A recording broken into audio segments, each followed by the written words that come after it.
মই চাওক একেবাৰে সন্তুষ্ট নহওঁ। যিখিনি বৰ্তমান বিজেপিত চলি আছে সেইখিনি আমি কেতিয়াও আশা কৰা নাছিলোঁ বিজেপিৰ মানুহে যে বিজেপি দলটো এনেকুৱাও হ'ব পাৰে বুলি। কিন্তু আপোনালোকৰ পৰাহে দেখিছোঁ দেই যে আজি মিডিয়াৰ থ্ৰুদি গম পাইছোঁ যে মিডিয়াই বৰ ইমান নিষ্ঠুৰভাৱে বা কঠোৰভাৱে সমালোচনা কৰিছে এটা ৰাজনৈতিক দলক, আৰু সেইটো আমাৰ কাৰণে সঁচাকৈ অলপ চিন্তাৰ বিষয়।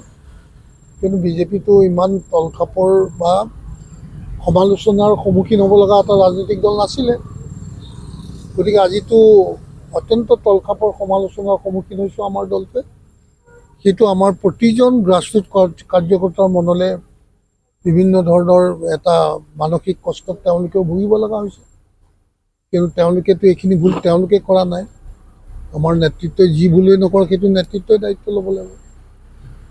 যি নহওক, এইচব অসমৰ ৰাইজে নিৰীক্ষণ কৰি আছে আৰু বিচাৰোঁ যে আমাৰ দলটো পৰিৱৰ্তন আহক, ভাল হওক, সংস্কাৰমুখী হওক, আৰু যিটো সংস্কাৰ আমাৰ আছিল ভাৰতীয় জনতা পাৰ্টীৰ সেই সংস্কাৰৰ মাজতে আবদ্ধ থাকি দলটোক আগুৱাই নিলে ভাল হয়, ইমানেই বিচাৰোঁ। পুৰণি বিজেপিক এলাগী কৰিছে নি নতুন বিজেপি? সেইটোতো চাওক, এলাগী কৰিছে নাই সেইটো ধৰক, সেইটোতো আমি দেখি আছোঁ। সেইটো তেওঁলোকে কিয় কৰিছে মই নাজানো, কৰিব নালাগিছিলে নিয়মমতে। দল বুলিলে দলৰ প্ৰতিটো কাৰ্যকৰ্তাৰ এটা মূল্য থাকিব লাগে, থকাটো উচিত, বা আদৰ মৰমটো পাব লাগে, বা গুৰুত্বখিনি পাব লাগে, বা আমন্ত্ৰিত হ'ব লাগে যিকোনো দলীয় কাৰ্যক্ৰমৰ কাৰণে। সেইখিনি নহ'ব যেতিয়া, নকৰিব যেতিয়া, তেতিয়া দলীয় কাৰ্যকৰ্তা ক্ষোভিত হোৱাটো স্বাভাৱিক।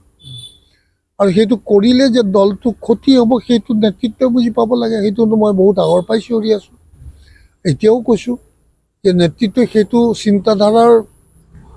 চিন্তা কৰি পেলাই তাক শুধৰণি কৰিব লাগিছিল। কিয় কৰা নাই মই নাজানো।